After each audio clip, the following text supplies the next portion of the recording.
Jake the Snake Roberts.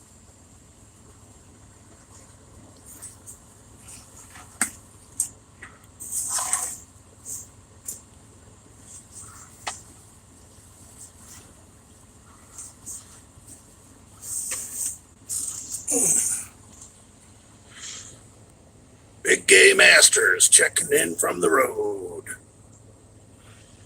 It X Misfitting. That's right. Pomps had me kicked out of the Misfits. Are you out?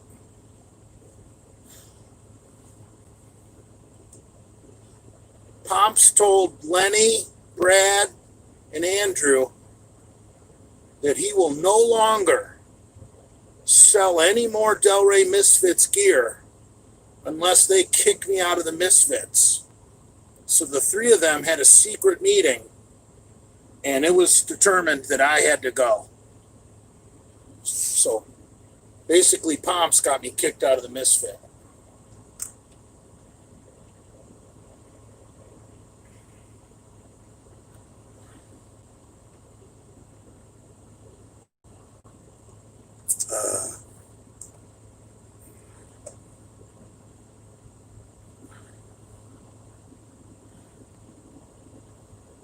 Jay, what do you think of Smolov Jr.? I have no idea who that is.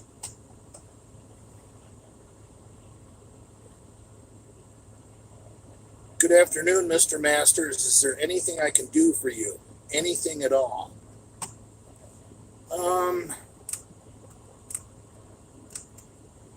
Well, it involves hijacking a plane. How committed are you?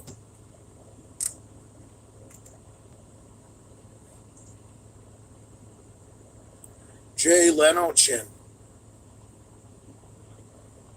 Jay, which soccer team do you support? I've gone over this many times on live streams. That I really got into World Cup soccer with one of my friends who's Dutch, and so I really got used to rooting for the fucking Dutchmen in those orange uniforms. So I really like the Dutch, and of course I root for the USA, but those are really my only two soccer teams I like to watch.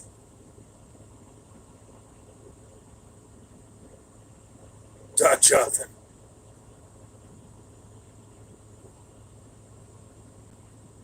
How are your quads feeling now? Are you as flexible as you were before the incident? Actually, I did some bench press today and my fucking knees were a little sore walking around the grocery store. You know, someone mentioned something to me about my ACL, how they were watching my 405 for 9. And they're like, dude, you need to loosen up your quads. Your ACL looks like it was screaming.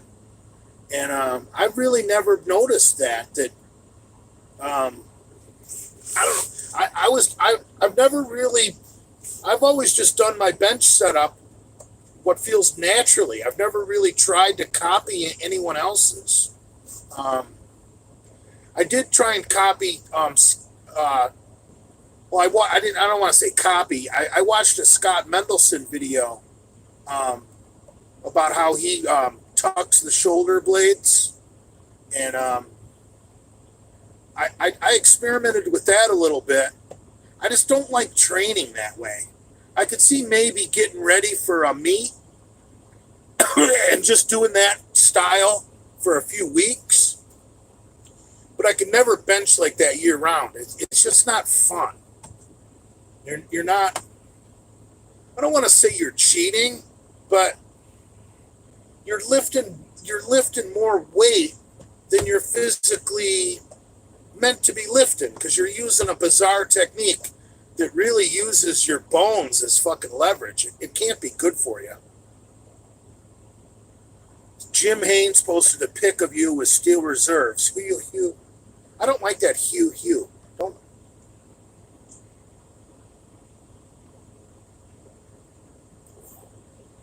I don't drink any energy drinks.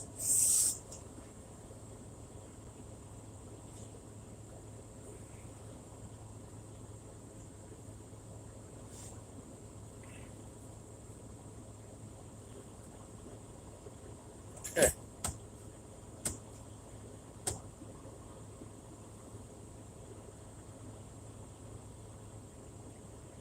Do you have any friends left? Yeah, plenty.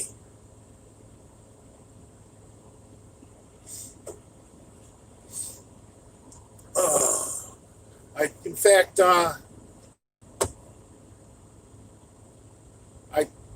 chatted with Brad yesterday for probably 10, 15 minutes on the phone. And I think we both agreed that this nonsense has gone on too long.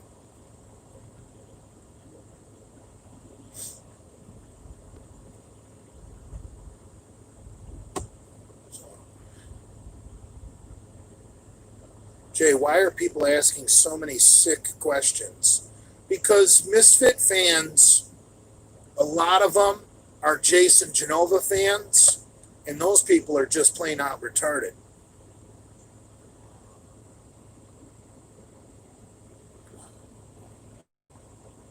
Is Outlift by Nutrex still your favorite pre-workout? Yeah. Yeah, I don't like the Amped either. The Amped has some other stimulant in it that makes me feel sick. Sometimes gives me the shits too.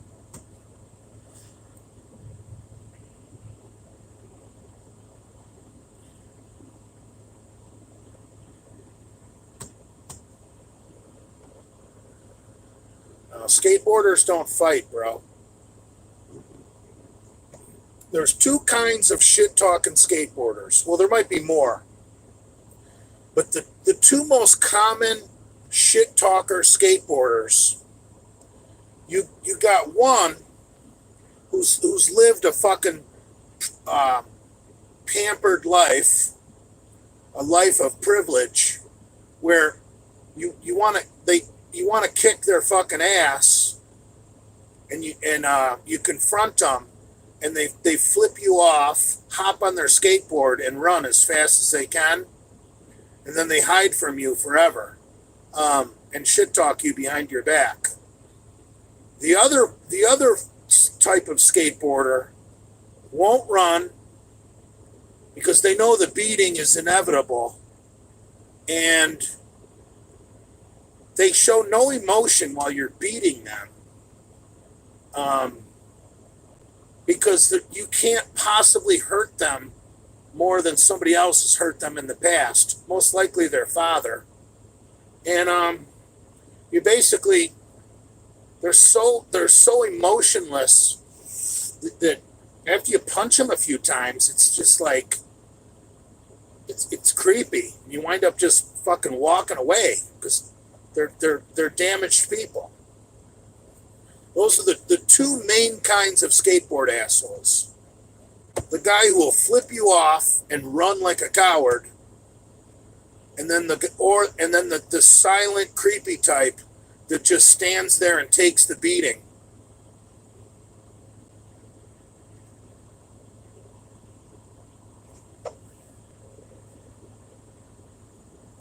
They are tough. They hit the pavement a lot. And, I've seen these motocross racers. Some of these guys wipe out on fucking dirt bikes, and they fucking, a normal person, you'd be fucking laid up for a fucking week. These guys fucking hop back on their bike and fucking take off. Most people that are in sports where you fall down learn how to fucking fall.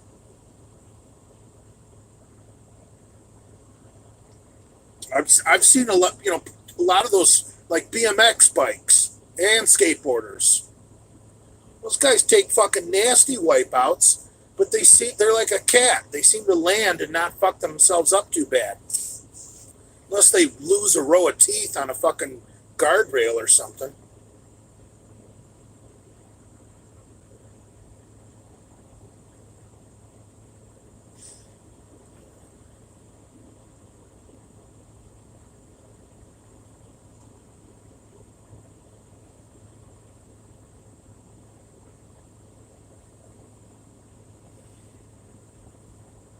D-ball or Anadrol, Jay? It depends what you're stacking it with, brah. If you're doing Deca, I would suggest stacking Anadrol and Deca together. You're just asking to be a big water bloated fucking disaster. Draw goes better with Tren. D-ball would go better with Deca. And they both are great with fucking Echo Boys.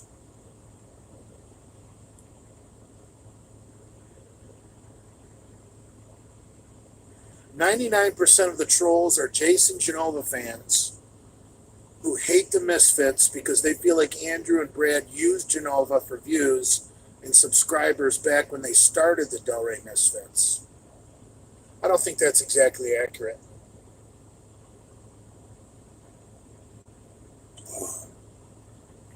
Majority of Jason Genova fans don't even watch anybody anymore. They grew up. Most of those people, when Jason started out on social media, most of those people were like, 13, 14 years old.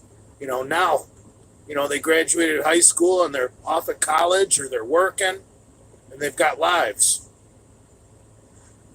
That's what happened to Jason's following is they're not teenagers anymore.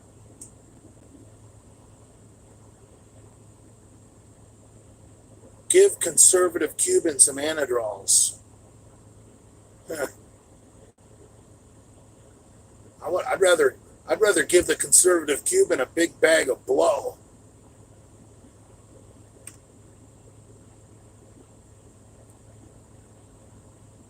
Talk about something interesting like Dr. Rackbull. I don't know who this dude is. But like I said before, anybody that names themselves after a fucking accessory exercise, I just don't get that. Like he could be Dr. Deadlift or Dr. Squat or Dr. Bench Press. I made the analogy that naming yourself after an accessory exercise would be like me calling myself Dr. Incline.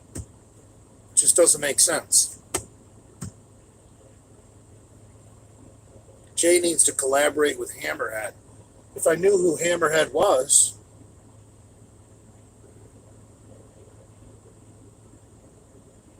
Dr. Tricep Kickback. That's a fucking good one. Dr. Box Squat. That's fucking outstanding. Dr. Stiff-Legged Deadlift. Dr. Leg Curl. Yeah, exactly. Oh, fuck. Jay, will Florida vote Trump? Yeah, Trump is really running away with the fucking Latino vote. I heard some polling information last week specifically about Florida, and they were comparing it to 2016, and they said that Trump is doing better with the Latinos than he did in 2016, and worse with the seniors. I guess more seniors are going for Biden than went for Hillary. I think that depends on the area.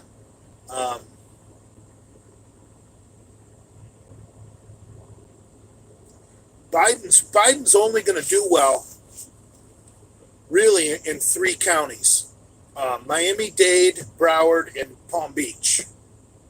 That is the Democratic base of the state of Florida, and those just happen to like any state. The counties with the most people are going to go Democrat, and then the whole rest of the fucking state's going to go Republican.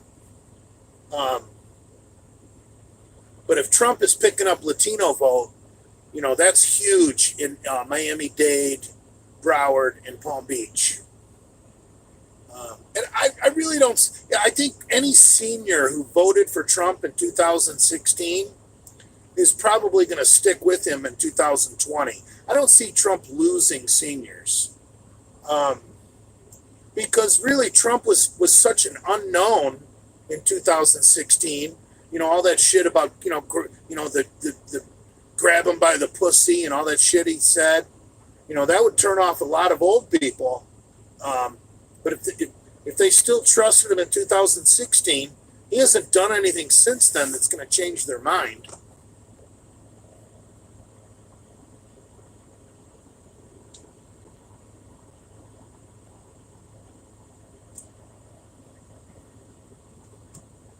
Biden grabbed a baby crotch. That's disgusting.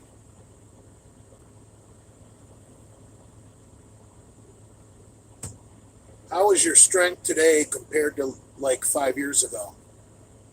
Obviously, I don't have the squat anymore.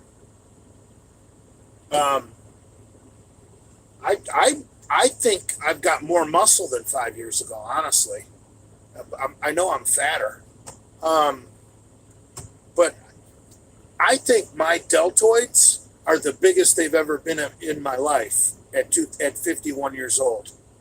Um, Mainly because in my younger years, I used to really, really neglect my deltoids.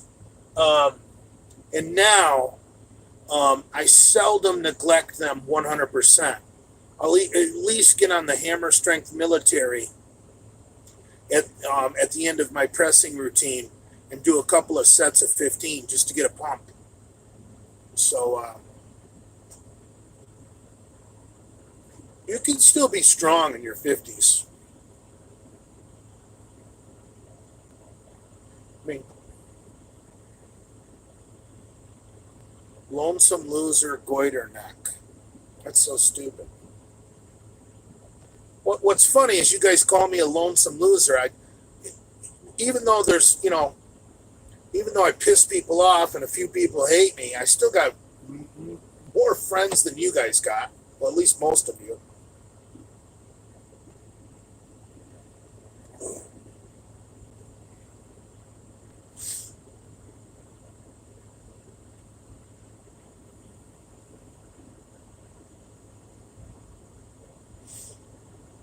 What do you do for delts? I just said I usually just do a hammer strength military press um, after I've done my normal pressing routine.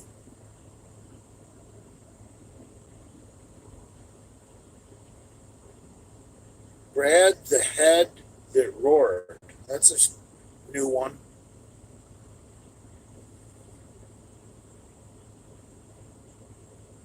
Conservative Cubans only started lifting 3 years ago. Huh. What's the best exercise for delts? Probably, I really like the seated pin press inside a power rack.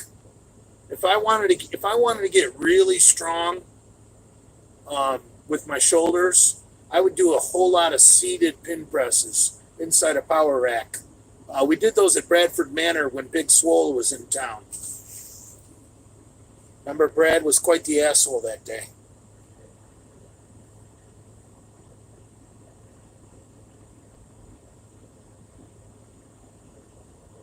Jay, when will BLM disappear? Um, I really think Trump's going to win. Um, and I think once Trump is reelected, I really think a lot of the extreme left-wing factions of the Democratic Party are really going to become disillusioned with the Democrat Party. And a lot of them will go back to not voting. Some of them will go to the Green Party. Some of them will just completely go left wing and go straight to the Socialist Party. Um, so, with see, the thing is extreme right wingers, like the kind of people that have swastika tattoos and Confederate flags, that they're not going to leave the Republican Party. They're not going to go join the Nazi Party and start voting for a Nazi candidate. Their racist ass fucking selves are gonna they're not leaving the party. Whereas I think the communists are might leave the Democrat Party.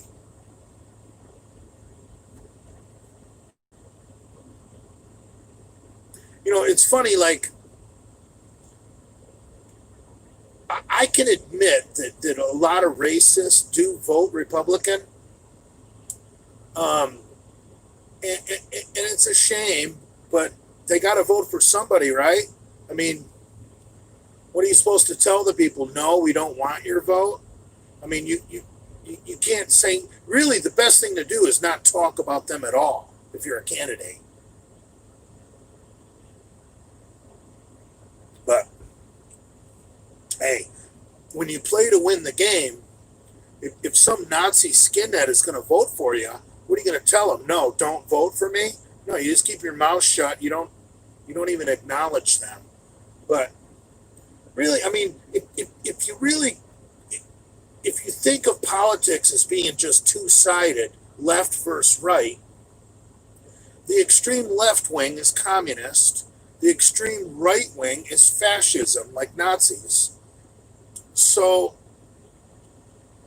and if the Republican Party is the biggest party on the right, the Democrat Party is the biggest party on the left, you're going to have some communists and you're going to have some fucking fascists that are actually members of the two main parties. It's just the way the spectrum works. Most people that are absolutely insane, that are on that far left wing or that far right wing, they're not stupid. They don't want to waste their vote. Um, but that's the nice thing about the Green Party is a lot of these socialist motherfuckers, they won't think they're wasting their vote. They'll join the Green Party.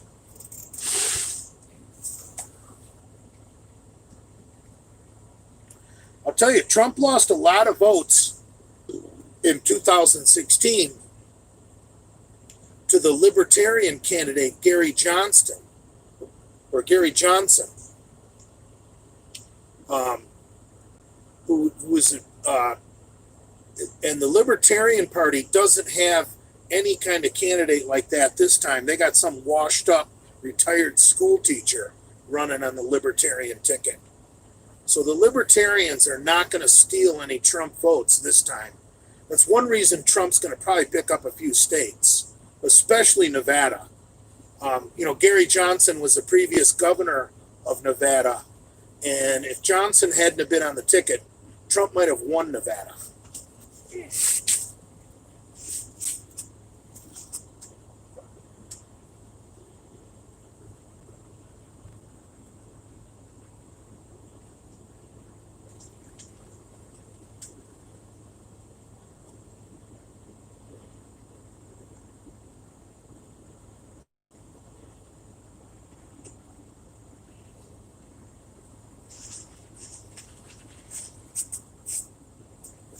Oh, you know,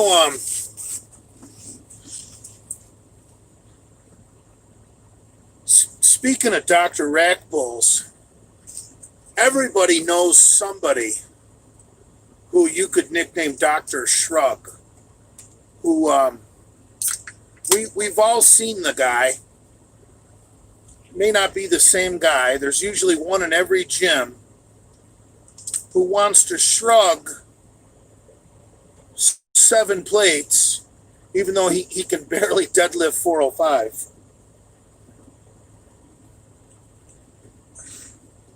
And he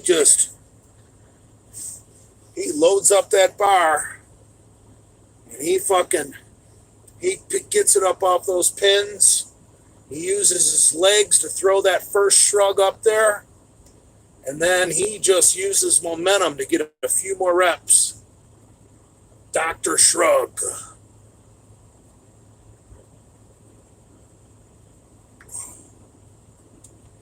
I think maybe that might be the stupidest doctor of all, Dr. Shrug.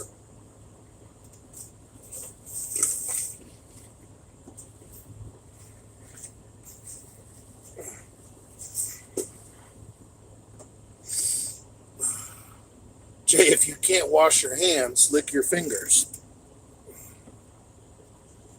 I got antibacterial wipes, brah.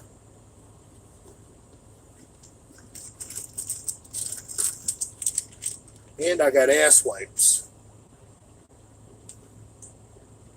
Don't bitch at me about being dirty.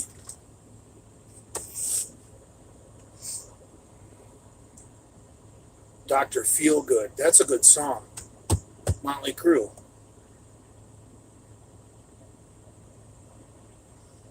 I got face wipes too, bitch. Next time I get up, I'll show you my fucking face wipes. I carry 3 kinds of wipes in the truck. Ass wipes, hand wipes, and face wipes. Dr. Alcoholic. That's great. Dr. Love. Great Kiss reference right there. Old school right there, bringing up Dr. Love by Kiss.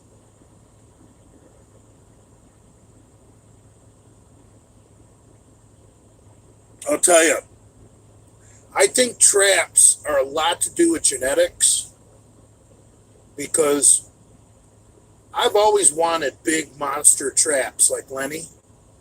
So I've been doing shrugs since like 1983, and I never got big traps. I would love to have big traps. I have trap envy. Guys with big traps are blessed because that's just a cool look.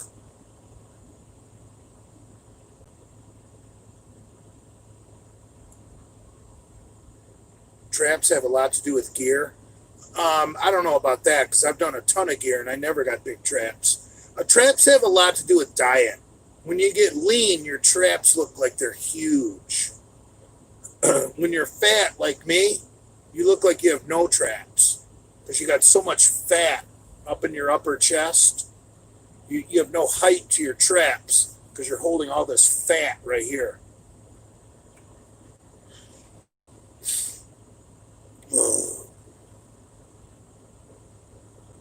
It's true. Traps respond to gear because they have a lot of androgen receptors. Okay. I just learned something. Just like shoulders, by the way. Huh. Why would Kim Haynes post about me?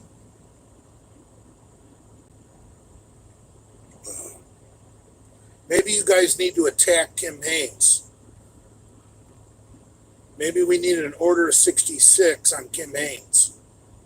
Let her know what it feels like to fuck with the bully.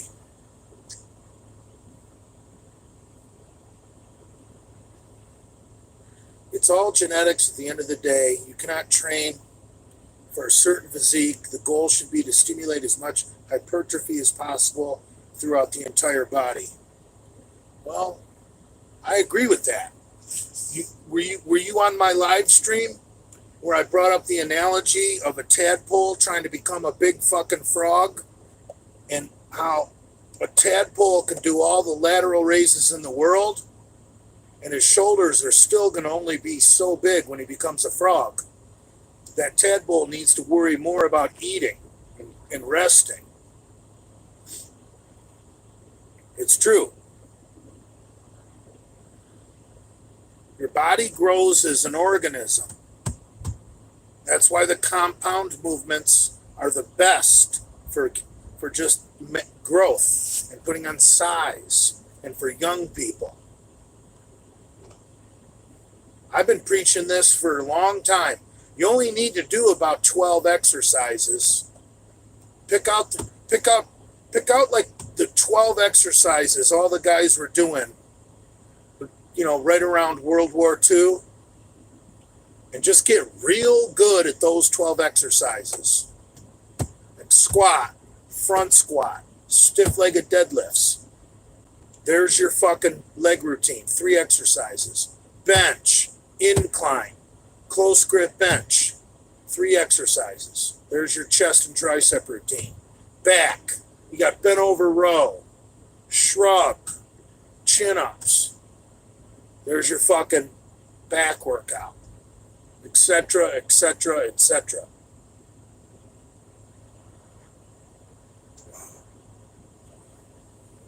Pick about 3 or 4 exercises, train them, you know. Some guys it takes 4 days to do their whole body. Some guys it takes 5 days to do their whole body. I like doing my whole body in 3 days. I like doing legs on their own day. And then the upper body, I like splitting into 2 days, a push, pull, split. Keep it simple, stupid, KISS. Keep it simple, stupid. There's nothing more simple than the push, pull, split for the upper body. And if you're wondering, well, what day do I do shoulders, Jay? Well, you're going to do rear delts on your pull day. You're going to do front delts on your fucking push day.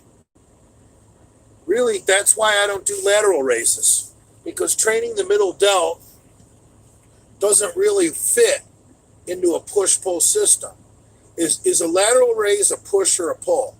I could actually make arguments for both.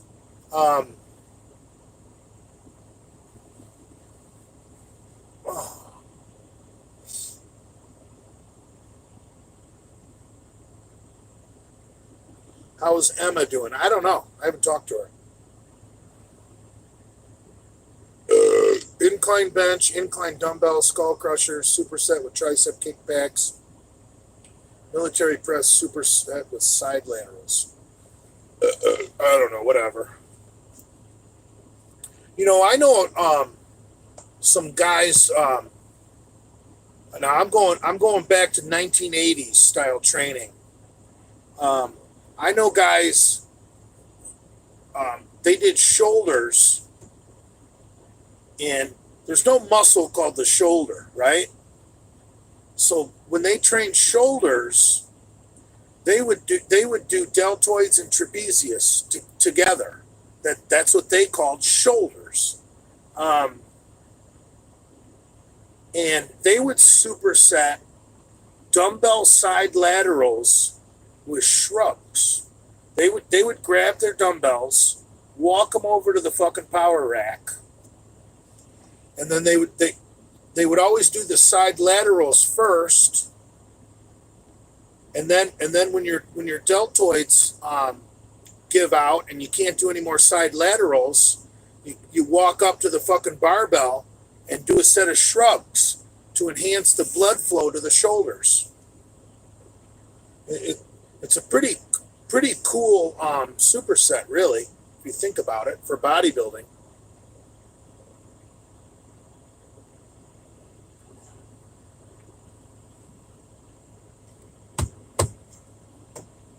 You guys that want big shoulders, try that superset for Big J. Dumbbell side laterals supersetted with barbell shrugs. Take your shoulder pump to the fucking next level.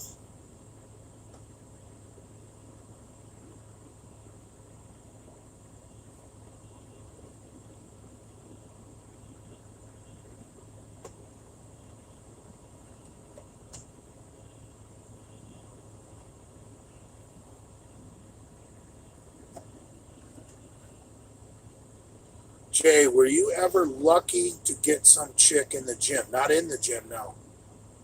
Never had sex in a gym. I've had sex inside a football stadium.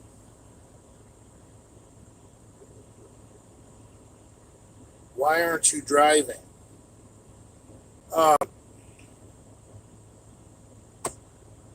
Look, it's time I level with you guys.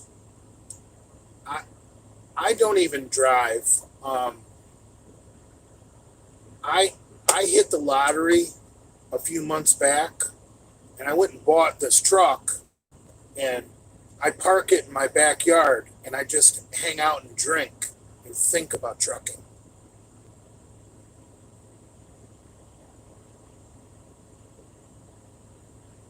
Yeah.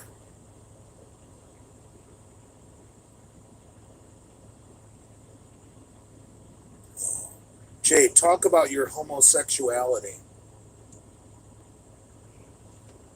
Um, I've often jacked off to cuckold porn. That's about as gay as I get.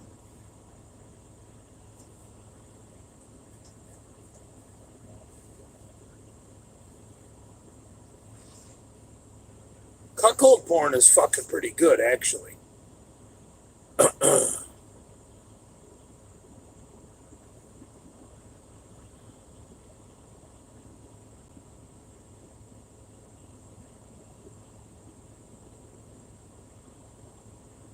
Give us a walk around your rig. Yeah, no problem. That would be about the dumbest thing I could ever do. Give you my license plate number, my DOT number, my motor carrier number, my truck number, my truck make, model, and year. Let me do that walk around, brah.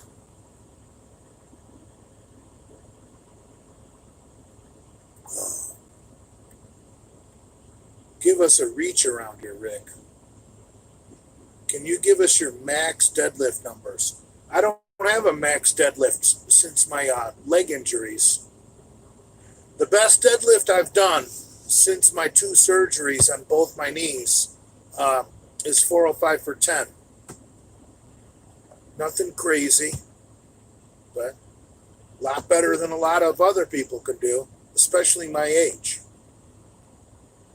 How many 52-year-old men in this country, or the world for that matter, can deadlift 405 for 10? I did it after having both my quad tendons surgically reattached.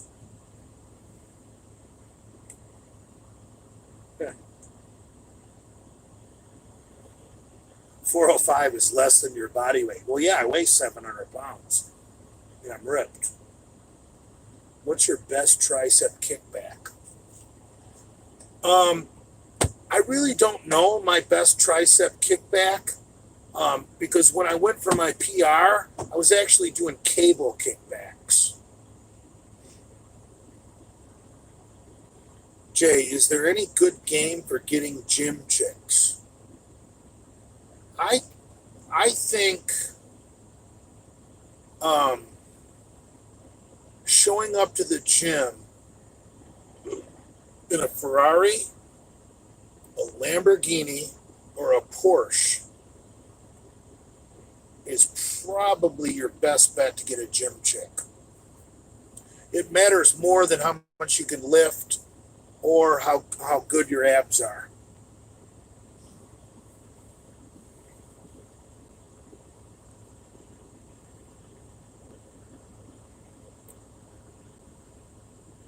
You want me to scream, play to win the game because you're doing a remix? Oh, it's You Gotta Be a Freak. What's up, my man? I'll do anything for you, my brother. You play to win the game. Play to win the game. I wish I had a spare set of glasses. I would snap these in half and throw them at the windshield like I did that one night.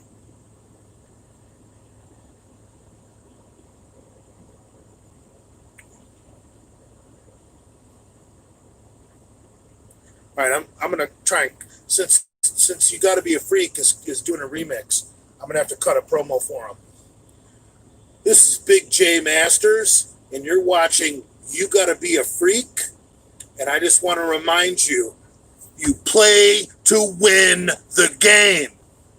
Peace out. How about that? How gay was that?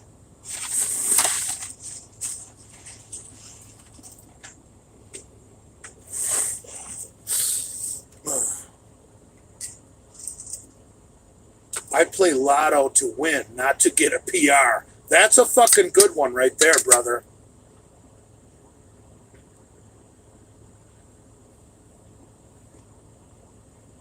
That's a fucking good one.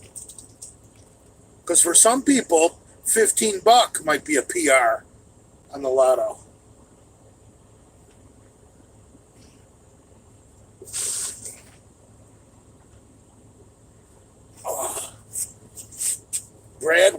unfortunate. I don't know what that means.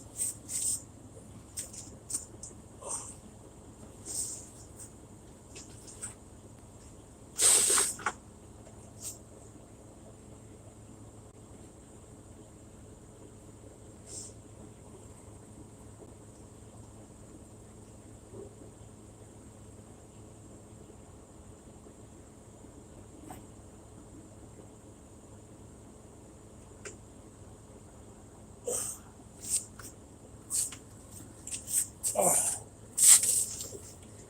wonder if Brad's watching this. I don't know Brad's username on YouTube.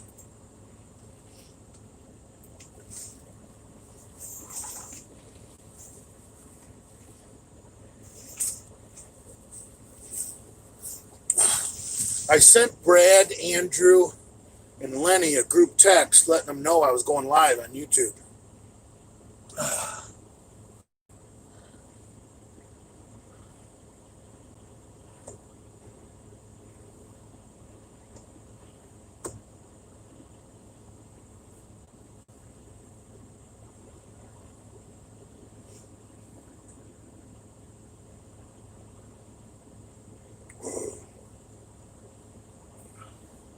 Brad didn't do anything wrong.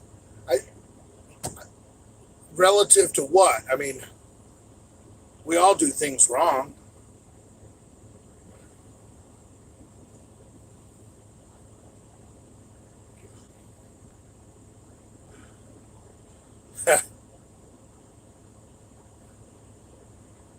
Some of these comments about Brad are funny, but I'm not even going to bother reading them out loud. I don't want to contribute to the delinquency.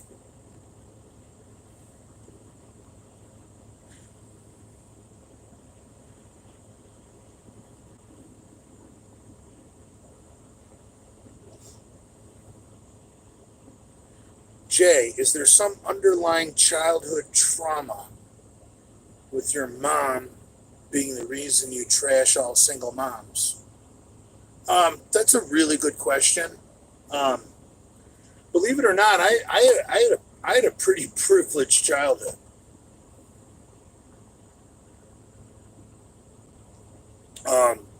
So I think the answer to that would be no. Both my grandparents, both sides of my family, my grandparents had money, both sides. So even when my parents were young and didn't have any of their own money, their parents still had money. So you can have parents that don't have any fucking money, and you can still live a life of privilege because grandparents will often spoil the living dog shit out of grandchildren, while the parents are somewhat struggling. But I say somewhat. I don't know who that is.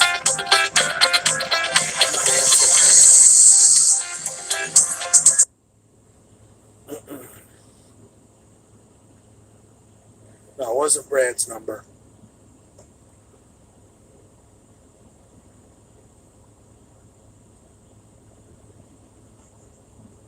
No, it wasn't Brad, you dumbasses. It wasn't Mommy.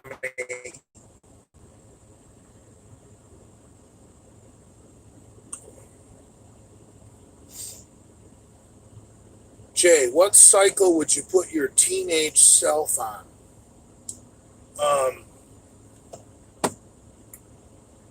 Probably. Well, I would go for the best cycle known to man. Test, Tren, and Anadrol.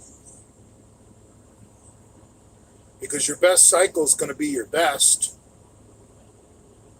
I think as a teenager, if you do Test, Tren, and Anadrol, you could probably put on 40 pounds of muscle in one cycle. Why not go big or go home on your first cycle? Fuck it. No other cycle is ever going to work that good ever again. So, you know, they left me a voicemail. I wonder who it is. I think it's a fake number. It was Rich Piana calling. Or, no, it was probably Dallas McCarver. Or who's that other Redcon guy that croaked?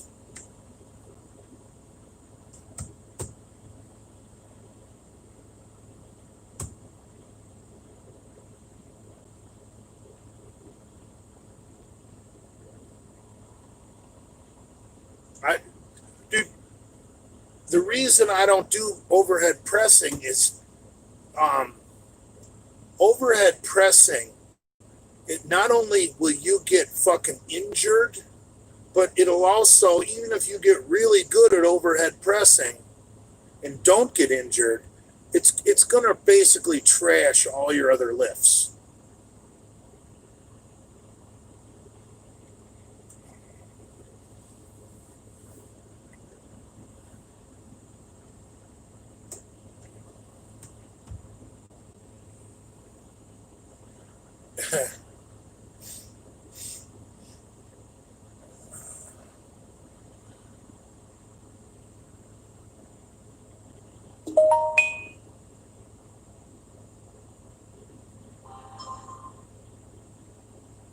Corn Pop. That's a fucking awesome screen name. That's the fucking gangster that wanted to beat up Joe Biden. That's incredible. Dude, great name, bro. Corn Pop. Love it.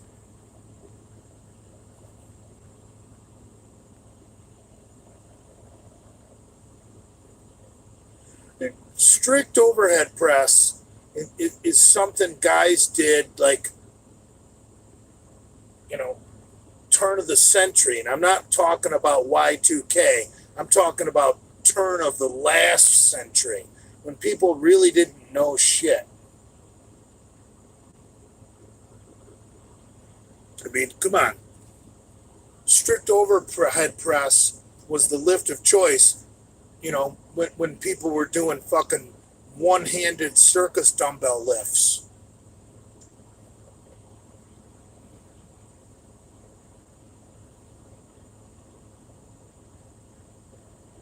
You know what's really creepy when you wear these reading glasses is looking at the hair on your fucking hands and forearms. It's creepy. Bob Hoffman did strict overhead press. Don't diss the legend. Yeah, I love Bob Hoffman. But Bob Hoffman was also an Olympic lifting coach. And trust me, you want to get good at the clean and jerk and the snatch, strict overhead press is absolute disaster for your rotator cuff.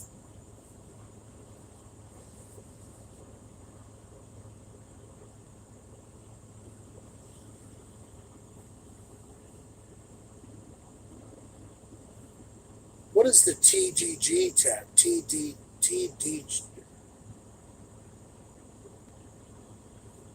I don't know.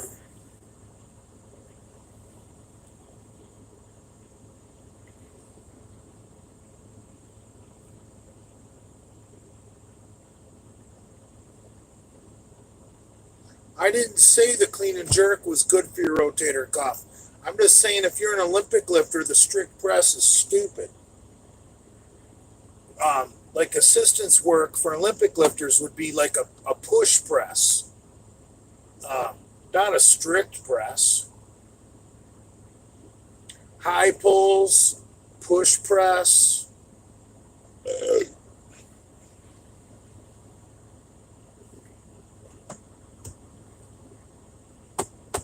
I know a lot of guys for shot put, the push press is a real good training lift. Shot putters don't do a strict overhead press because when you throw the shot put, you're allowed to use your legs. So shot putters will do a push press for shoulder strength.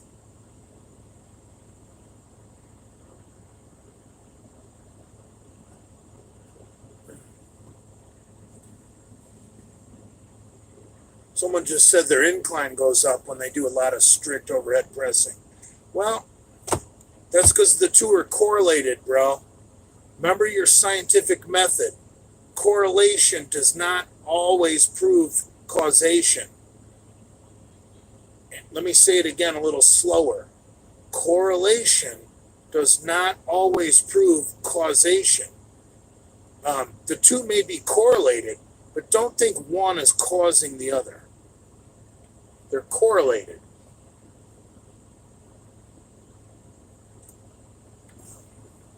Remember, think about the tricep strength you're gaining in the strict overhead press.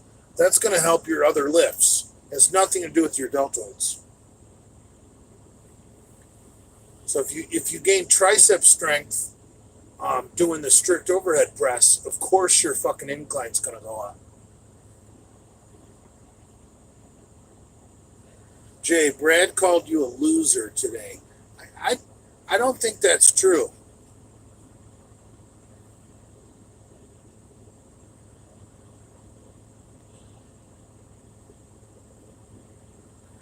I tell you, I talked to Brad for close to 15 minutes yesterday, and I could tell by the tone in his voice that he didn't want to add fuel to the fire to this bullshit that's going on.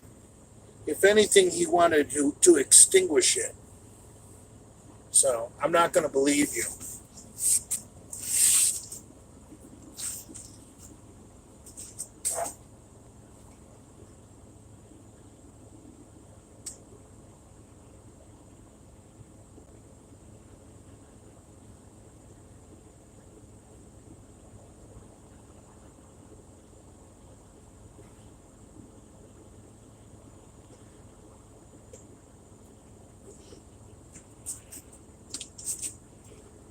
And you know what? Even if he did, sometimes calling someone a loser is just a figure of speech.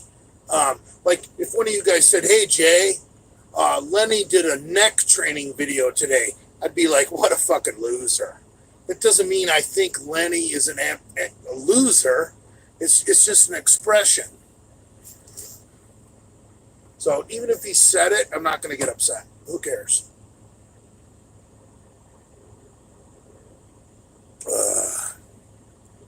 When will you start bashing Prince Andrew? Never.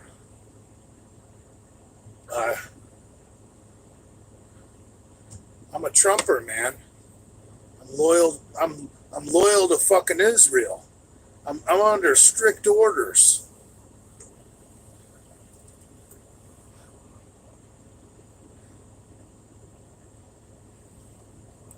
Jay, what are your honest thoughts on Lenny? Lenny, I love Lenny. How about that?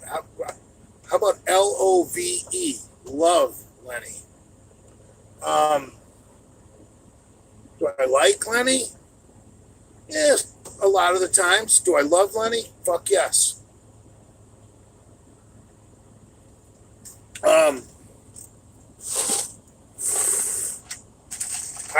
I'll tell you what.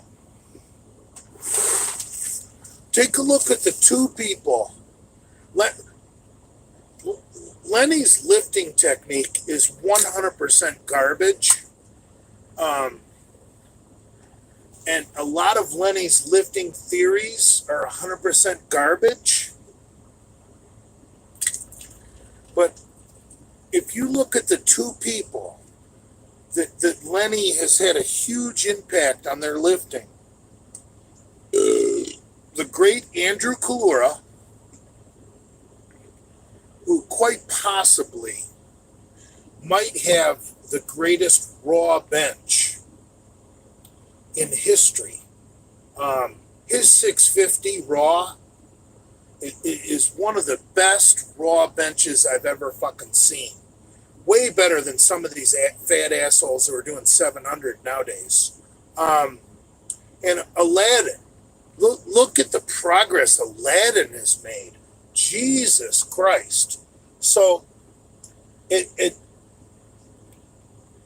some of the things Lenny says about training and nutrition are like completely unsound.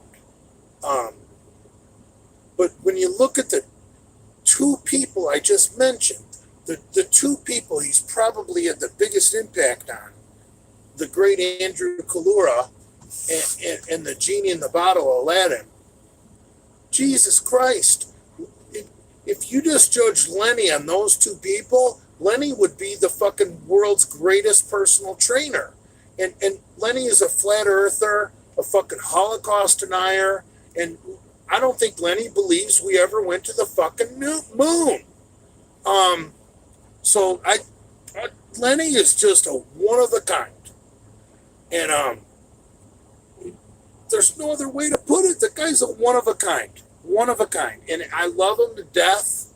I hope he's my friend for the rest of my life because he makes me laugh. And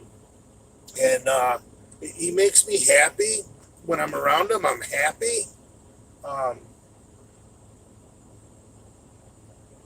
You know, I don't know what else to say. But no, the way Lenny trains, I think is just it makes me want to put a gun in my mouth when I watch Lenny train. And he'll blame it on his injuries, this and that. But there's just the coach in me wants to take Lenny back to 135 and teach him how to squat and bench press and deadlift again. I wish I had the power over Lenny, like he was a freshman and I was his freshman football coach, and I could make him squat, bench, and deadlift 135 properly and do like 5 sets of 10 perfect reps with 135. That's on my bucket list. Just if I could make Lenny lift light weights and do the right fucking form, that would make me happy.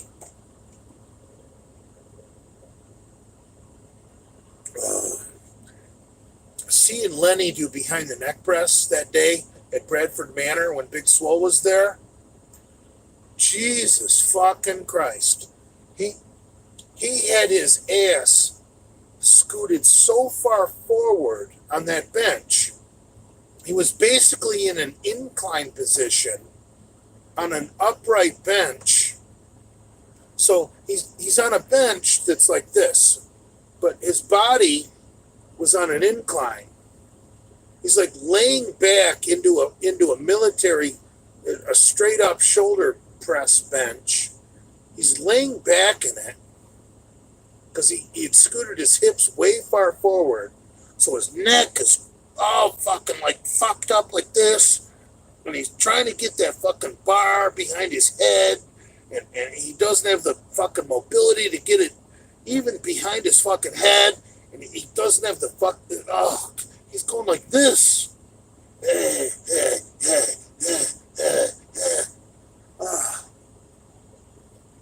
One of the worst things I've ever seen in my fucking life.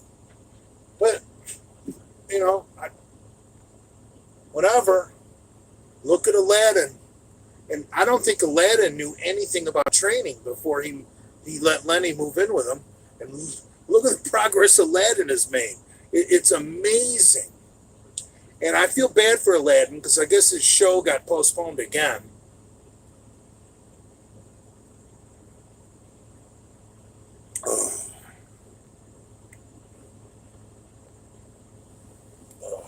What progress could Brad make if he let you program his training? I wouldn't have to necessarily program Brad's training. If I just what if I put a stopwatch on Brad and I kicked Brad out of the gym after 50 minutes, 5-0. 50 minutes, Brad, you're done. You're out of here. Because Brad might train, let's say Brad trains for an hour and 10 minutes. Those last 20 minutes, all he did was ruin everything he did in the previous 50. And I know he doesn't see it that way. He's like, oh, fuck you, Jay, you're fat. Look at all the gear you're on. You look like shit. That's all he has to say. That's his comeback. But I do understand programming, and I know Brad trains too long. He does too many exercises. He does too many sets.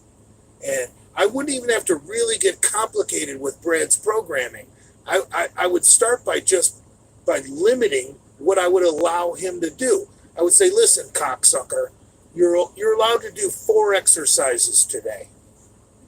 And then once he got used to only being allowed doing 4 exercises, I'd be like, okay, fuckstick, you're only allowed to do 20 sets between those 4 exercises. I mean, Brad might do 30 or 40 sets per session. I mean, that's fucked. If I could cut Brad back to 4 exercises, no more than 20 sets, including all the warm-ups, he would grow like a fucking weed. And I wouldn't even have to be in charge of anything. What he did, what weights, what reps, nothing. If I could just limit the work he did to my rules, 4 exercises, no more than 20 sets. The decrease in work, his body would respond and he would grow. Like, he would get 3 weeks of just pure growth from me cutting back his workload. I wouldn't even have to do any thinking for 3 weeks. Brad would be getting all these gains for free, basically, for 3 weeks. Because he's so overtrained.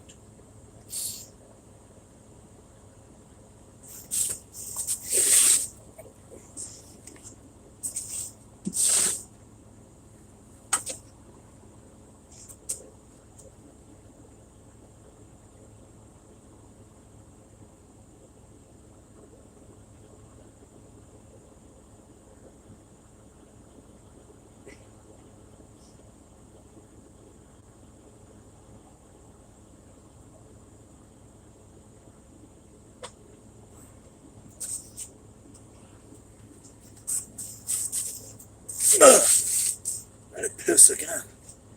Hamburg is in the house. Show your face, Hamburg. Where are you, cuckolder Hamburg? I want to see a comment from Hamburg.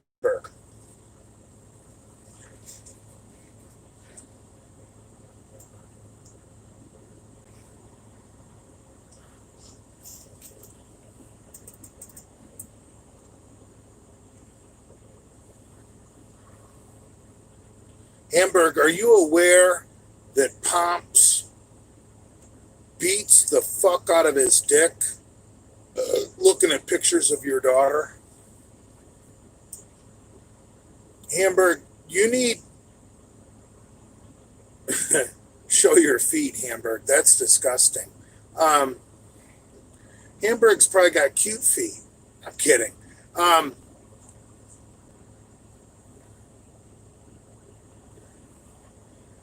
Hamburg, Pomps has a fascination with your daughter that's not healthy. Okay? And I know you suck up to him, because he sends you fucking Misfit stickers. But why would you want to be friends with someone who strokes their cock looking at pictures of your daughter? That's all I want to know. Pomps is a very sick individual.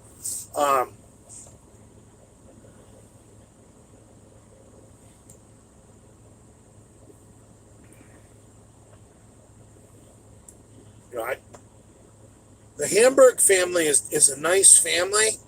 I couldn't imagine thinking about anybody in the Hamburg family and stroking my dick. That just makes me sick. Like, I don't know. I don't jack off thinking about my friends. You know what I mean? My friends' wives, my friends' sisters, my friends' daughters. Like, if you're a friend of mine, basically your family is off limits to what I think about when I jack off. Because if I'm jacking off thinking about your daughter, eventually your face is going to come into my brain and it's going to ruin my orgasm. So I just think it's disgusting what Pomps does to his cock while he's thinking about fucking Hamburg's daughter. Pomps is disgusting.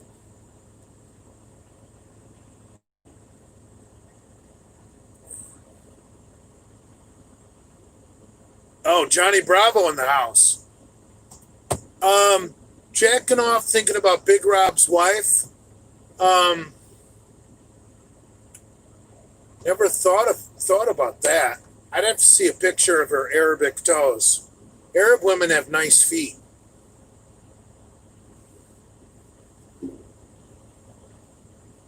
So do Jews, though. See, I don't like that real long second toe. It's creepy as fuck. That Egyptian second toe. That's creepy, man.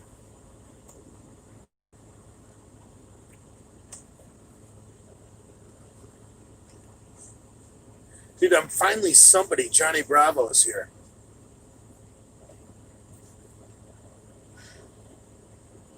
Johnny Bravo, the man who probably had one of the coolest Mustangs ever built, a fucking Shelby 428 fastback, and he went and bought a fucking little gay fucking coupe with a 289 small block.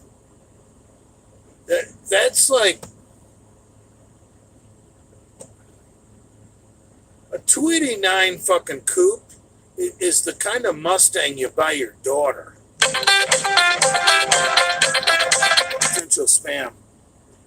And Bravo, like dad's got a 428 big block fucking fastback, and he goes and buys his daughter a little 289 coupe. Oh.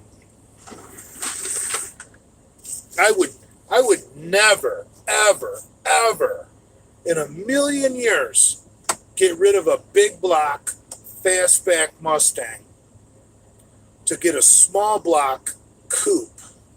That breaks so many fucking rules that it blows my mind. Like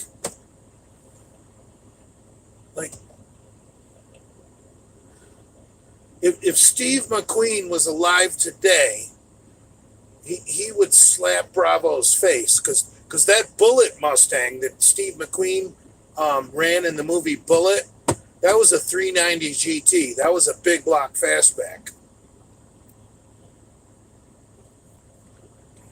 That wasn't even a 428. That was a 390 GT. I believe to get the 428, you had to get a Mach 1. I'm not really a big Ford guy, but what little I know about Ford is the coolest Mustangs from that era are Mach 1 because the base engine was a 428 Cobra Jet. And that's basically my favorite Ford engine of all time. And it just happens to come standard in probably the coolest Mustang body style of all time. The 68 and 69 Mustang Mach 1s are, I think, the quintessential Mustangs. Fastback body style, 4 428 Cobra Jet power. I mean, it doesn't get any better than that. I'm not a Ford guy, but if I could have any Ford, all right, work with me here.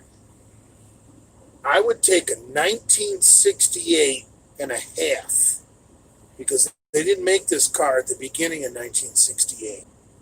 I would take a 1968 and a half, 428 Super Cobra Jet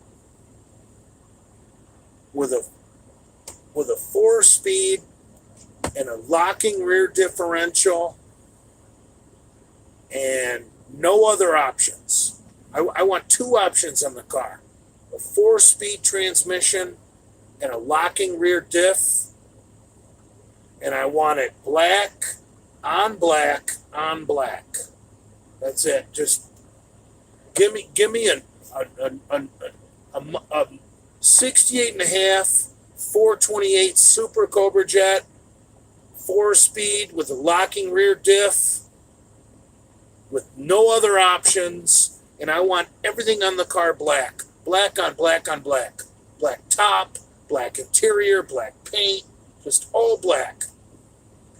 That would be the baddest Mustang of all time. For me. You know, I see, with every brand of car, there's just a special way you would want to get one. And my perfect Mustang is a 428 Super Cobra Jet, 68 and a half, black on black on black, 4-speed, 391 locking rear. I think it's a 391 or a 430, whatever. Just get her done, baby.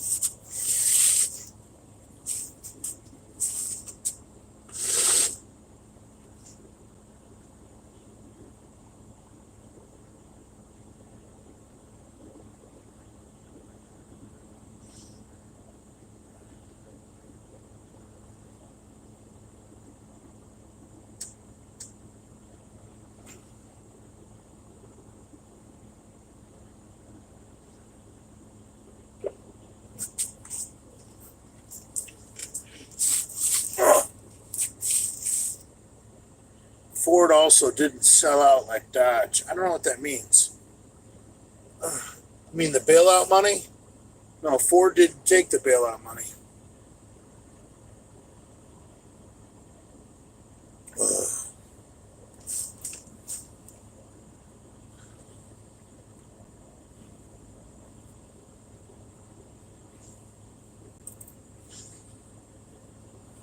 Yeah, I wouldn't want a fancy Shelby like Bravo's trying to sell, or maybe he sold it already.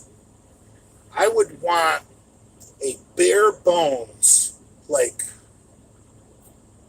no options. I want crank up windows. I want fucking manual door locks. I want no power brakes, no power steering. I want nothing on the car. I just want a black on black on black 428 Super Cobra Jet 4-speed, 68 and a half fit. I think that was a Mach 1. I think you could get that in a Mach 1. And then in 1970, the Mach 1 went to the newer big block, which was a 429, which was a completely different motor than a 428. Brand new engine. I don't like the looks of the 70, and the 429 fucking weighed 200 pounds more than a 428. Do you guys understand how much more power you have to make if your engine weighs 200 pounds more? Because the 200 pounds of that huge 429 is over the front wheels, not the back. So, damn, that's some straight up fucking awesome pussy right there. Um, so in drag racing, basically 100 pounds is a tenth of a second. So from 69 to 70, when Ford went from the 428 to the 429, the Mach 1 basically gained 200 pounds, but all 200 pounds was over the front axle because it was all engine weight, which is the wrong place to put it. So 200 pounds over the front axle, that's going to be at least 2/10 of a second in the quarter mile, if not more, because even if the engine makes more power, ruining up your weight distribution front to rear, it's going to make it more difficult to make traction. So putting 200 pounds more over the fucking front axle, you are going to have to make a absolute shit ton more power to go the exact same speed.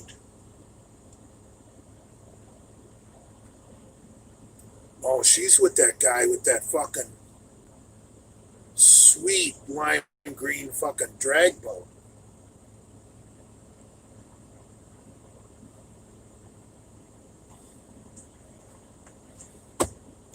Yeah.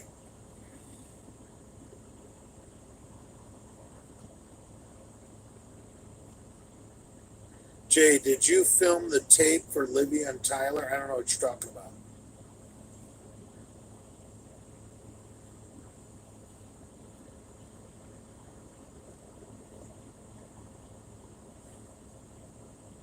That's some decent pussy.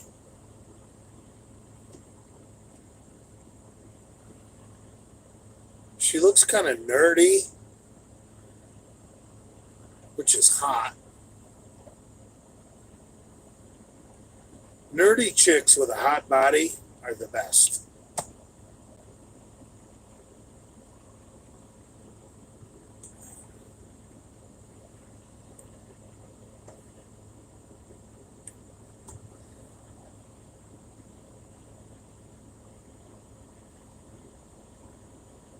Wow, Jay is now a soy boy and suddenly doesn't have any advice for Brad or Nate. What are you talking about?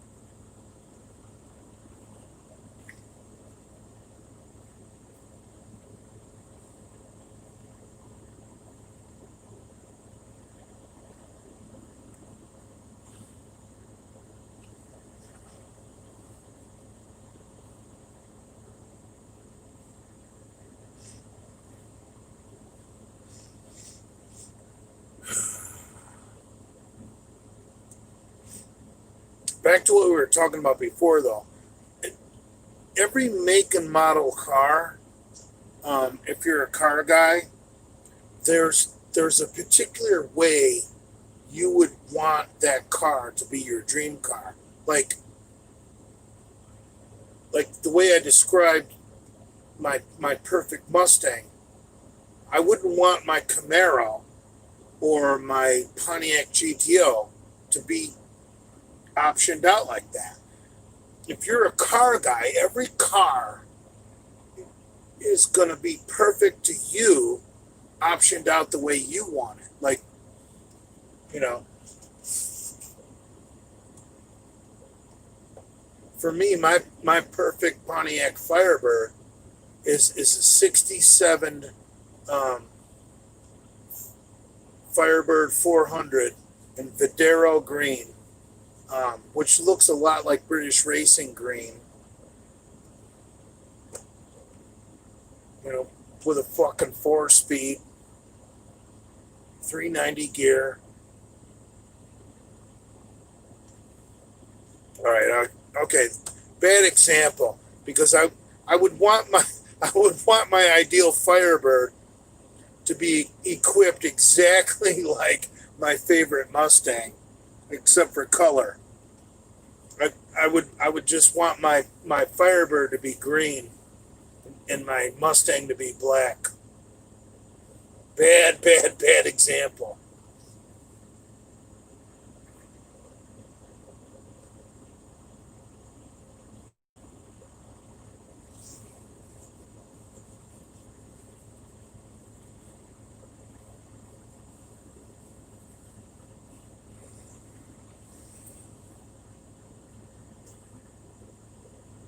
Dude, that chick is hot. I can't even see her face. But just her body, everything about her.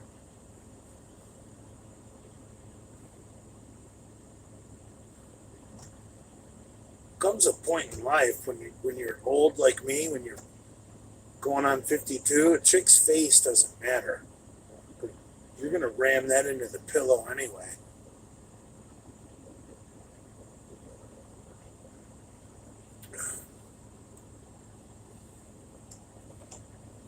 And a chick who doesn't have a great face isn't gonna get you in a bunch of fights. Um, Nobody's gonna try and steal her.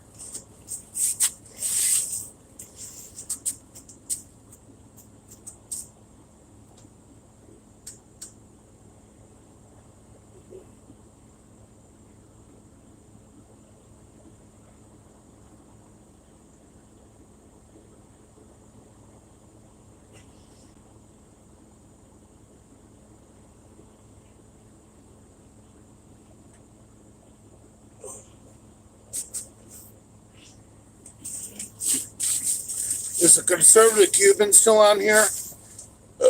I want to tell him about my ideal Camaro. My ideal Camaro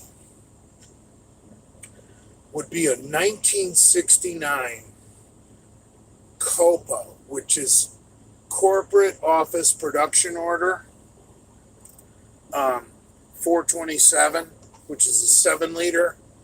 The only way you could get a 427 in a Camaro was through the Copo program, which is, I don't want to go into it right now, but just trust me. And I would want it in Hugger Orange, and I wouldn't want any fancy wheels. I would want the fucking poverty hubcaps. A lot of people call them poverty caps. And black interior, black vinyl interior, 4-speed, 410 locking rear differential.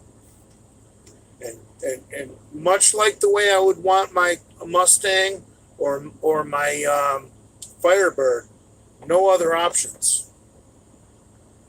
No other.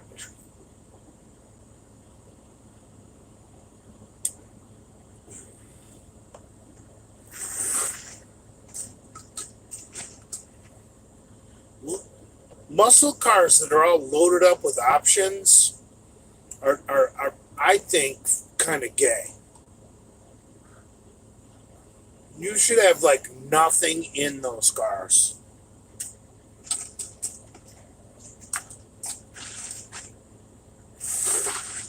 We could play a game. Like, you guys name a car, and I'll tell you how I would option it out. I'm just kidding. Who care in the chat? Whatever. I don't give a fuck. This is my chat. Leave the chat.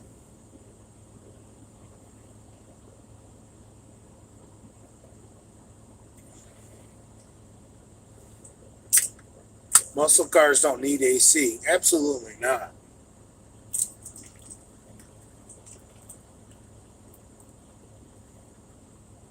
Hamburg left the chat.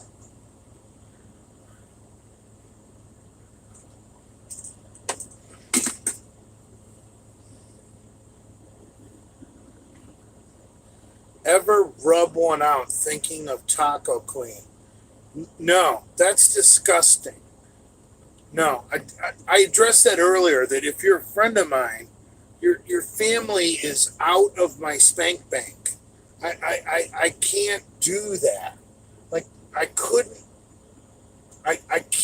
masturbate to to one of my friend's girlfriends, or I was about to say mom, but not so quick, my friend. I might be able to masturbate about your mom. No, but you don't masturbate about people that, and I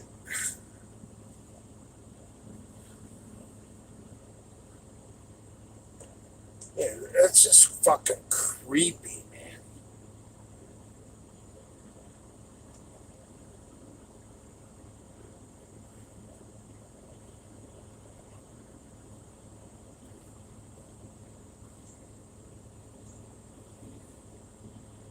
It'd be like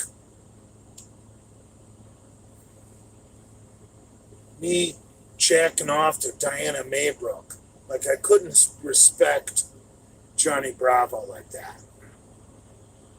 Does that make sense? It's a joke. Trolling Bravo like a motherfucker.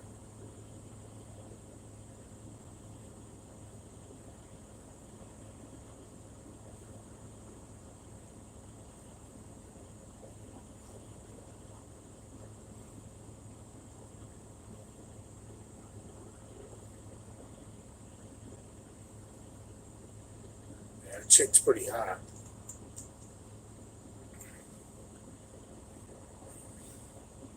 Her thighs are pretty fluffy, but and her face looks a little bit hit, but her total package is just dynamite.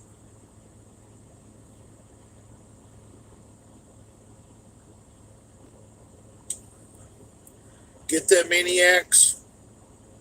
Her package is dynamite. Like you can like henpeck, like, oh, like I just did. Her face is a little hit, and her fucking thighs are too big. But man, her package is fucking dynamite. Right. Remember, you're fucking the whole woman. You're not fucking her face. You're not fucking her thighs. You're fucking the whole woman. Or maybe just her butthole.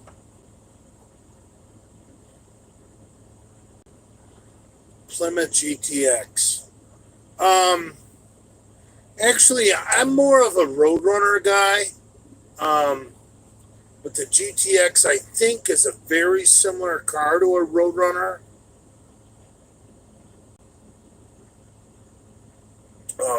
Is GTX still a B body? Jay, buying a condo in Florida. Any recommendations? Yeah, dude, I really like Daytona area. Um, where was I? That weekend I partied at the biker bar, Ormond Beach. Dude, look at Ormond Beach. I really like Daytona. If you want to get south, where there's a little better economy, like if you want to come to Palm Beach County, Jupiter, Florida, is just absolutely awesome. Now, I would go. I would try and stay in Martin County and get as close to Jupiter as I could.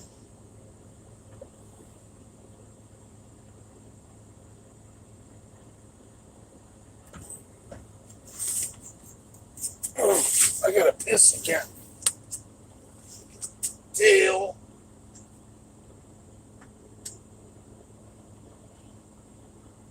I think.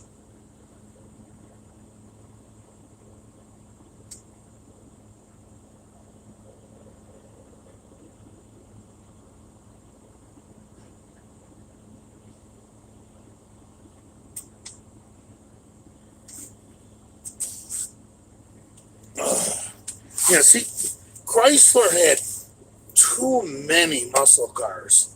Like, Jesus Christ, Chrysler.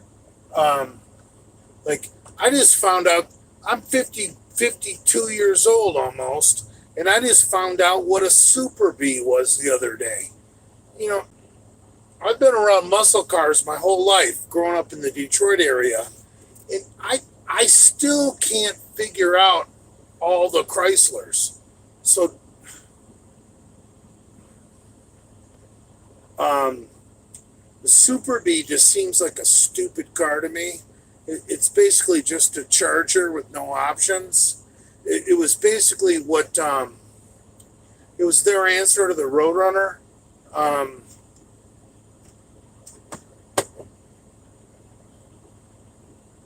Damn, I can't stop looking at that chick. Um, but anyway, no. When it comes to Mopars, um, I, I I probably um, when it comes to Mopars, um, generally I'm not a Mopar guy. I'm even less Mopar than Ford. Um, so I generally I would have to say I don't even GTX I think is a more of a luxurious trim model. But I think I would take I really don't know much about GTX. So let's just use a Roadrunner as an example. I would take a 68 Roadrunner and I would want it with a 426 Hemi or a 446 pack, um, 68 through 70.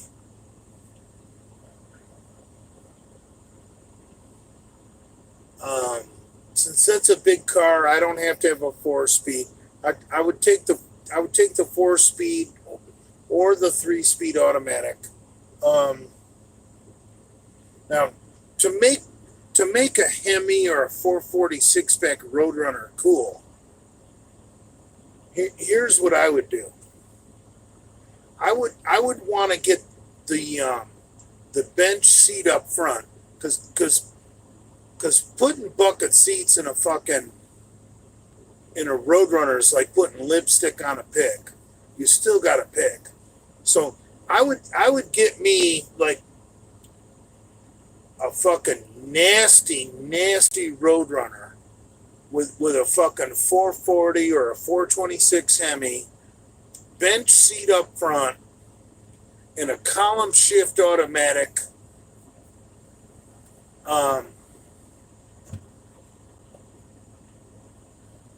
Maybe an 8-track player.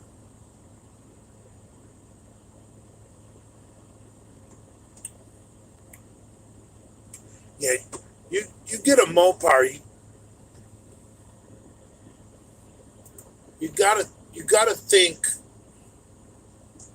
You can't try and make it cool. You you can't try and make it nice. You go bench seat up front, column shift, and just all motor.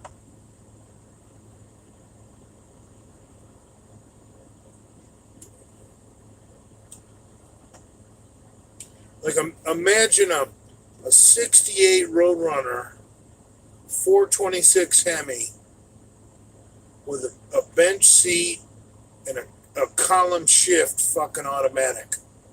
Just there's nothing but motor.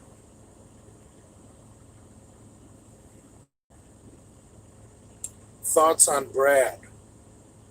Brad's got really cute feet. Like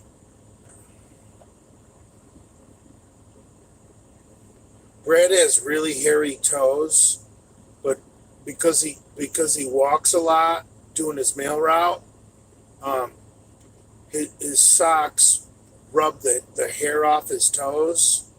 So he's just got like stubble coming up from his toes. Like the kind of the if you were to just like put his foot in your mouth and suck his toes, like you would feel that stubble on the roof of your mouth.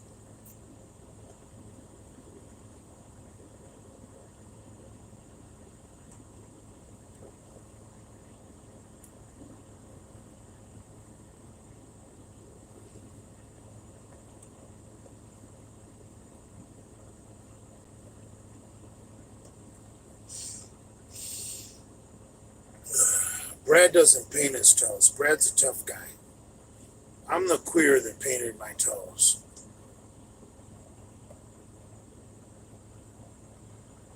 Brad would never do that.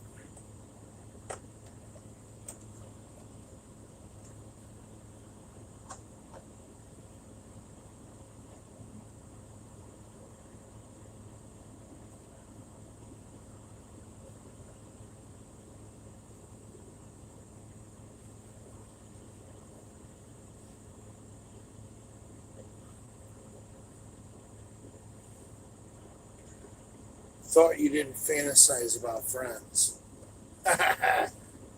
Good call, brah.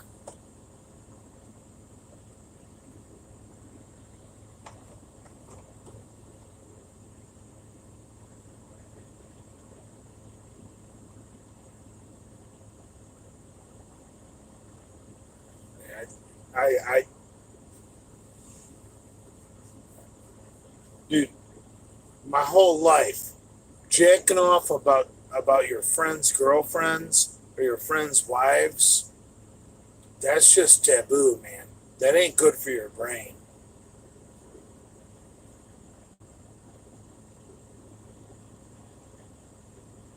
Don't do that. Trust me.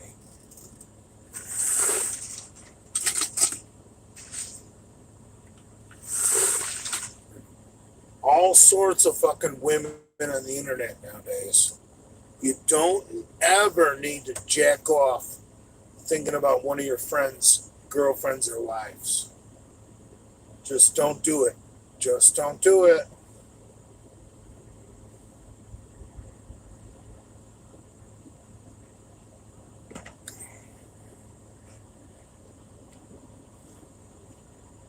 What's your favorite porn site? X videos, brah.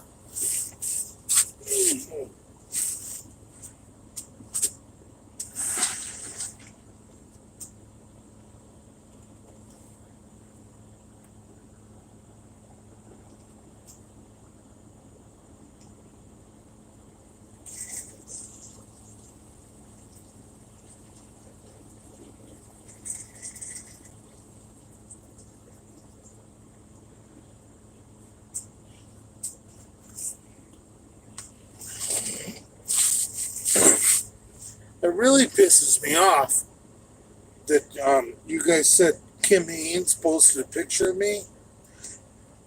Kim and I really haven't talked in months and months and months. Why is she trashing me? Like,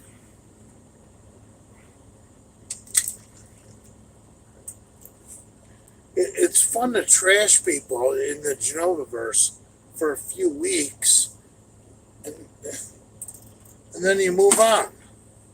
You know, that's the way we roll. That's the way we operate. If your friend's girlfriend comes on to you and you're hard as a rock, what would you do? Number one, how old am I? Number two, how stable's their relationship? Number three, how much do I like the guy?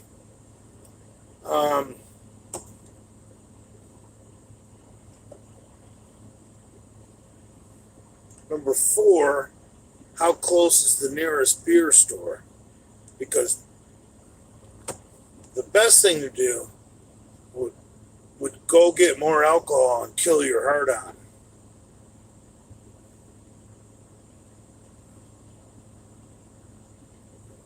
That's what a man would do. You want a man would go get more alcohol and kill his heart on.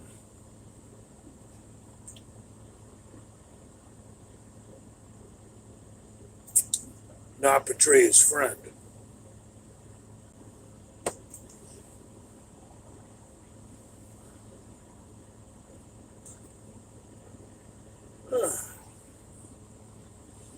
Oh, my armpits stink a little bit from training today. Ugh.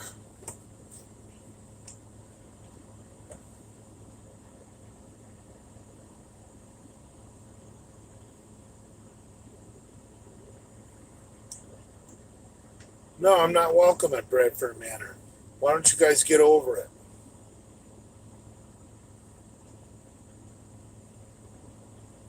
You know, I don't think Brad would mind if I bring this up right now. This might be a good time to bring it up because someone just asked if I'm welcome at Bradford Manor. And yesterday, when Brad and I were talking, and we had a good talk, he brought up the point.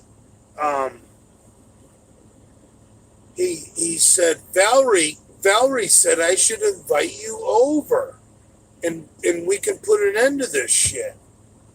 And he said, I'm the one that doesn't want you over. So I think you guys need to know that.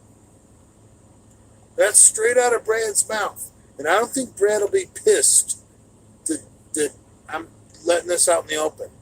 Brad told me that Valerie brought it up that Brad should invite me over and we can put an end to this shit. And Brad wanted to make it perfectly clear that it was him who made it perfectly clear that I wasn't welcome there. So just a little tidbit. And I think that's great. I honestly do.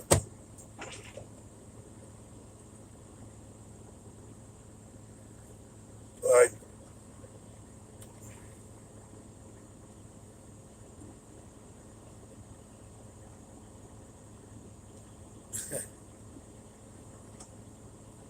yeah. I'm just telling you what Brad said. Brad literally told me that his girlfriend is so fucking awesome that she thought he should invite me over and we could talk and bury the hatchet. And I actually believe it. I know for some of you it may seem completely insane. But dude, I'm just telling you. That's what Brad told me. And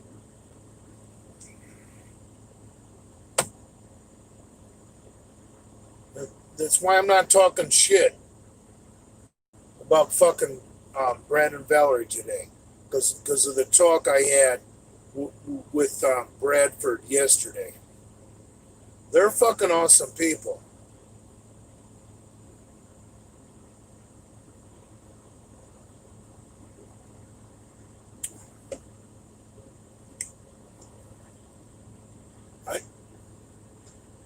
I don't think we've met people like Brad and Valerie yet in the Genovaverse. They're fucking awesome. I mean, if you guys can't sense a change in my attitude after one 15-minute conversation with Bradford, then I don't know what to do about you. Look,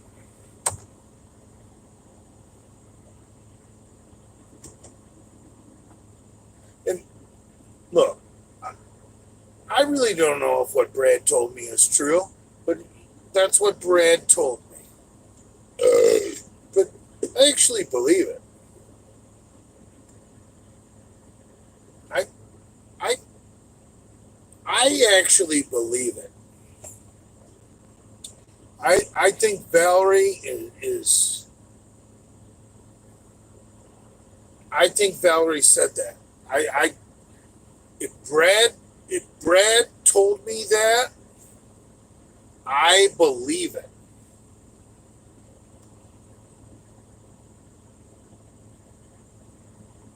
So, I and if Brad was lying to me, but I don't think he would. I'm very good with people. Yeah. Um, but no, Brad would not. I don't think Brad would lie about that.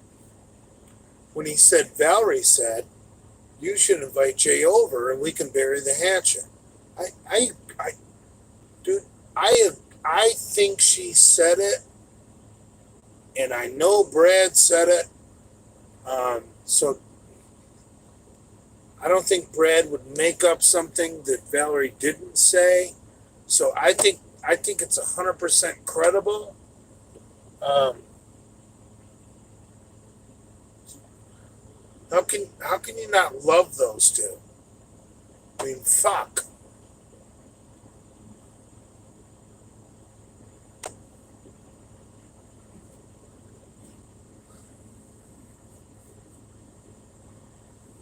Let's toast to Brad.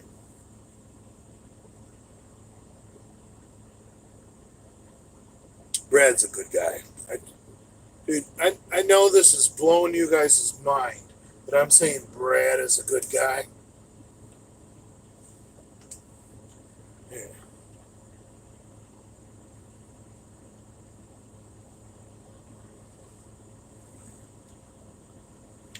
My mom loves Brad.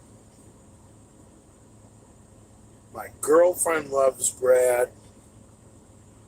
Dude, Brad Brad's the real McCoy. Like, um, the the the hipster part of Brad, I think is a lot of gimmick and fucking make believe. Um, I think Brad is actually a good fucking guy.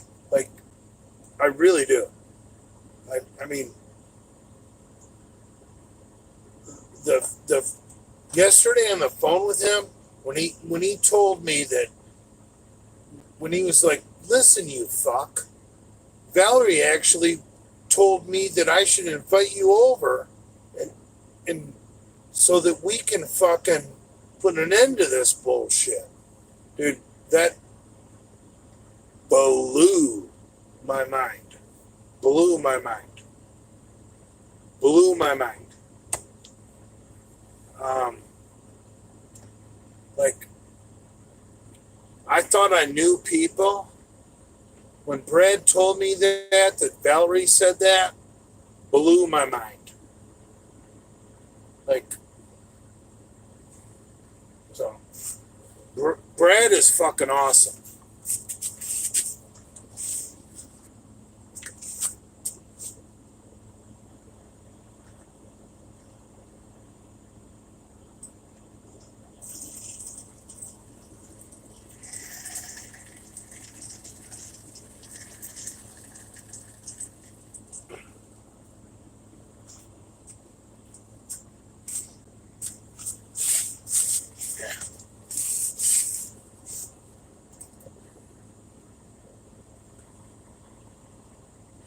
Have you spoken to McLeod and buried the hatchet? I haven't spoken to Adam since Gorilla Juice threatened to fucking kill his kid. And Adam and I fucking had a ceasefire.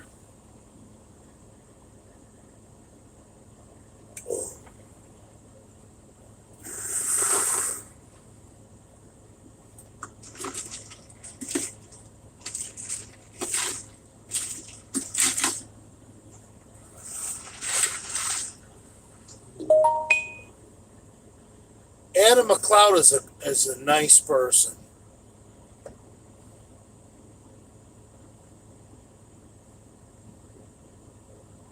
I'll tell you what.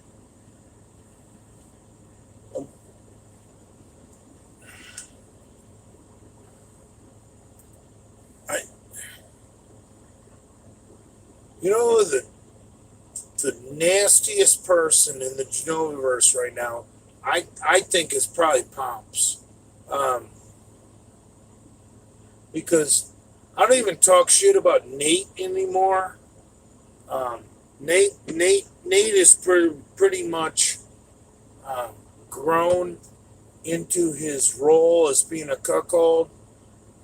So there's no sense in even talking about Nate anymore. Adam McLeod is a fucking stand-up guy. I, I, I would personally fist fight for Adam McLeod. Um,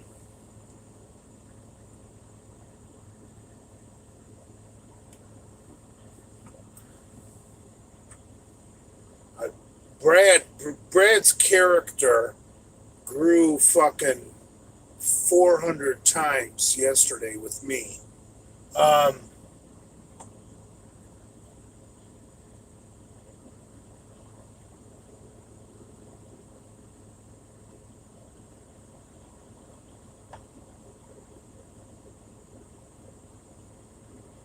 so really, within the core of the Misfits, there's really only one bad apple, and that's fucking the guy who runs the t-shirt company.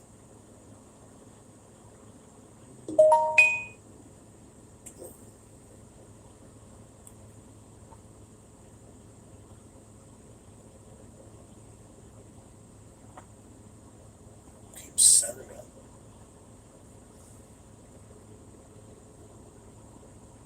No, but if shit would have worked out between me and Kim Haynes, man.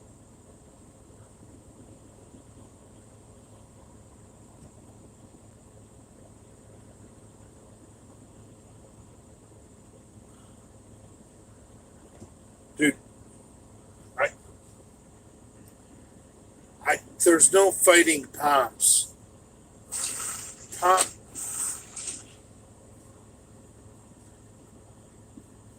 Pomps basically stole the Delray Misfits gear, and I'm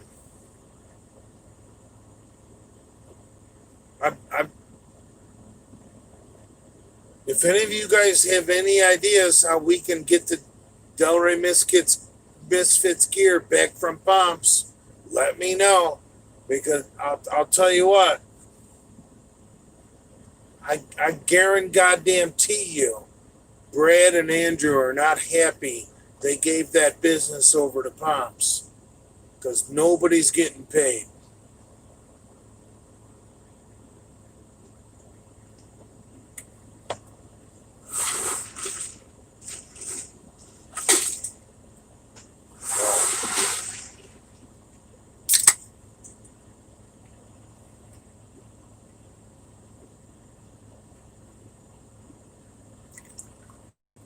Yeah,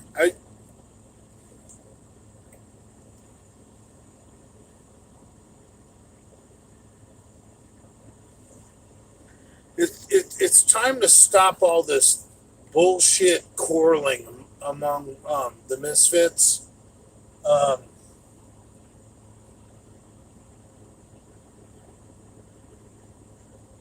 like I haven't said shit about Nate in weeks, literally weeks, um, and you know Brad obviously. Um, Brad blew my mind yesterday on the phone with what he had to say. Um, and then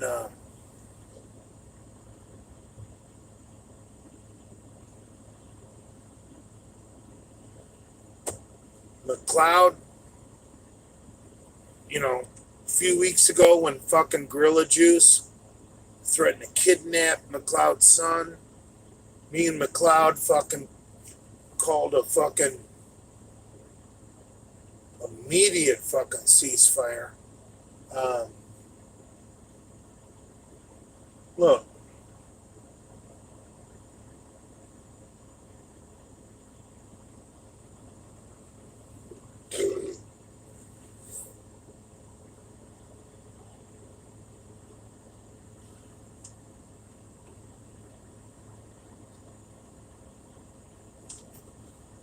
is Jay Masters the rowdy Roddy Piper of the Misfits? I mean, it's obviously I'm a heel,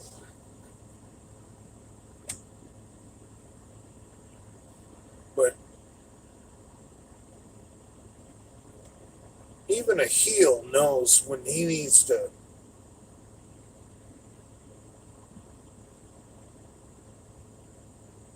shut up.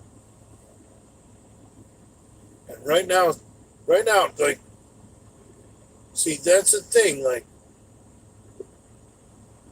all these feuds. If I'm Rowdy Roddy Piper, and all these other feuds are coming to an end, and Pomps is still running his fucking mouth, and dude, I really haven't gotten into this Pomps thing. Pomps owes me some serious money.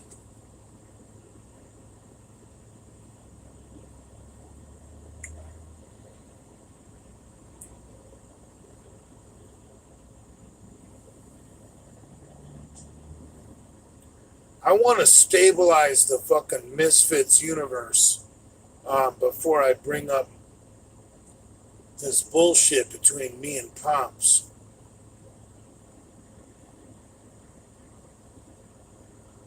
So I don't really want to talk about it right now, but Pomps is claiming he doesn't owe me any t-shirt money. So, whatever.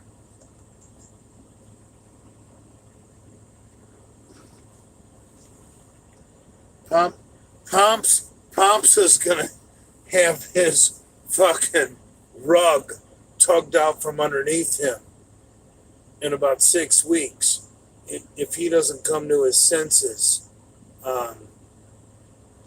Pomps Pomps can come to his senses and realizes he owes me some money and send it to me, or um, well, next time I'm back in West Palm Beach, we've already got plans for what's going to happen to Pomps. And trust me, they're all hilarious.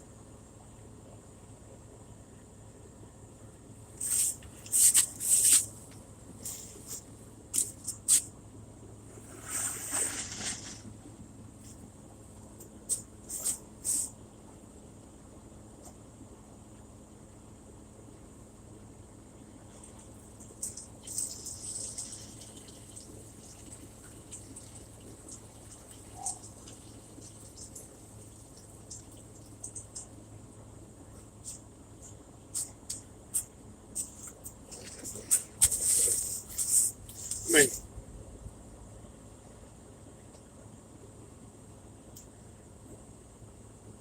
I'm not opposed to showing up where Pomps works with a fucking big sign that says Brian Pompera owes me money.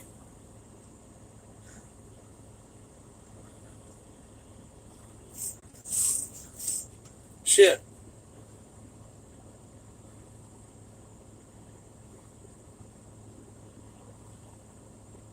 Public property. Who's trust me, I had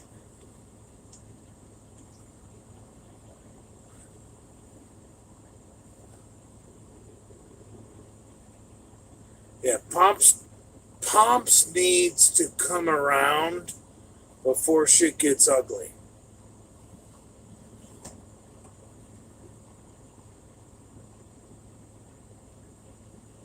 If Pomps wants to play fucking hardball, um,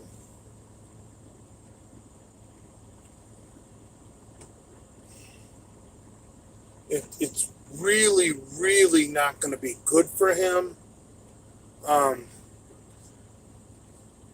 For a couple $100 and royalties of Bedroom Bully t-shirts.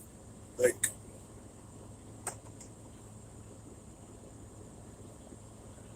the things we're thinking about doing at not only Pomps' home, but also at his where he works. It's not going to be worth a couple $100. Pomps is almost better off being like, sorry, Jay, and like sending me the money. You know what I mean? Like, because what's in the works, he doesn't want that. Good.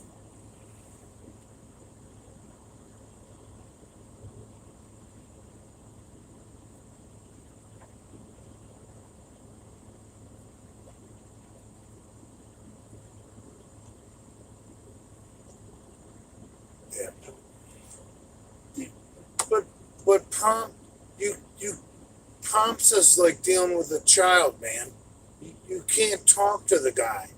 He's like, fuck you, Jay. Not afraid of you. Like, you can't even have a conversation with him. Well,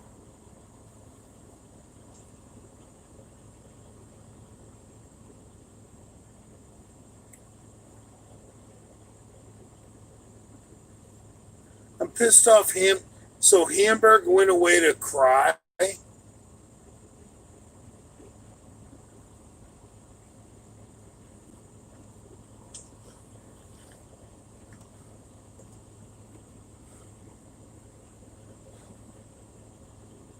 Dude, I'm gonna you Pomps has clear rimmed hipster glasses. Are you making fun of me? These are dollar store reading glasses, you cocksucker. Don't be making fun of me. These are dollar store glasses.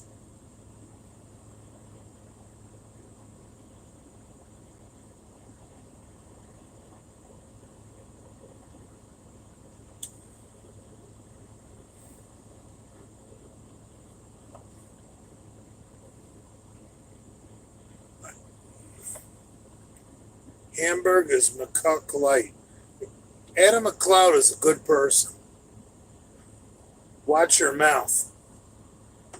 Adam McLeod is a friend of mine.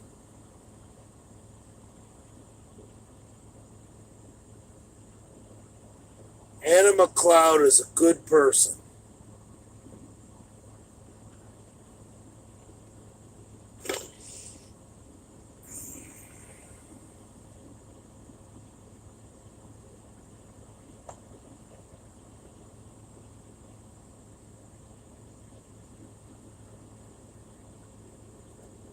I'm wearing dollar store reading glasses, you cocksucker. What the fuck you want?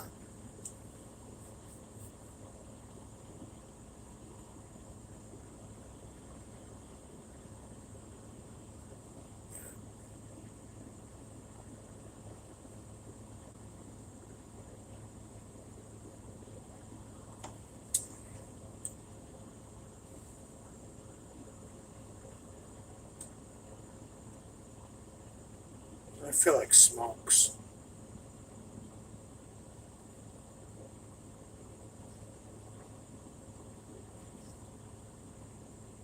Maybe I'll go on Instagram Live after I get smokes. And I'll bury the hatchet with fucking Hamburg.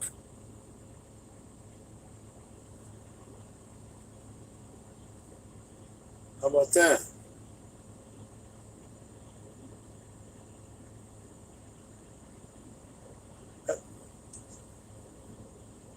I'm not addicted to shit, you dumb fuck.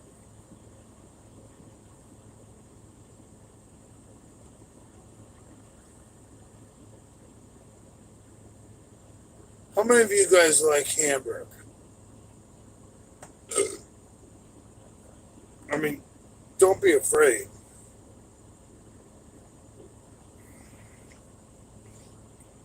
Here's what I'm thinking. I use my leverage by going on Instagram later. See, this is politics. So I I I go on I go on Instagram later with Hamburg, and I agree to let Hamburg back in my world. But he has to give me something. He has to shit can pumps, right? I take Hamburg back. He shit cans pumps, right? That's how politics works, right? Hamburg, I'm willing to take you back, my friend, but you have to take a stand, my friend. You can't be friends with Pomps anymore. Pomps is bad. Pomps is stealing all of our money. See? This is... I love it. I love politics. Let's see what Hamburg has to say.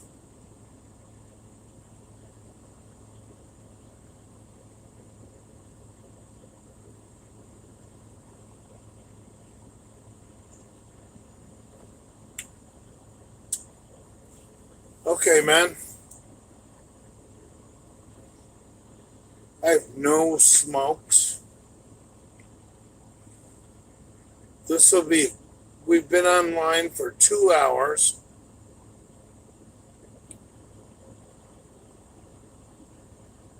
All right, so let's meet again in about 30 minutes on my Instagram channel.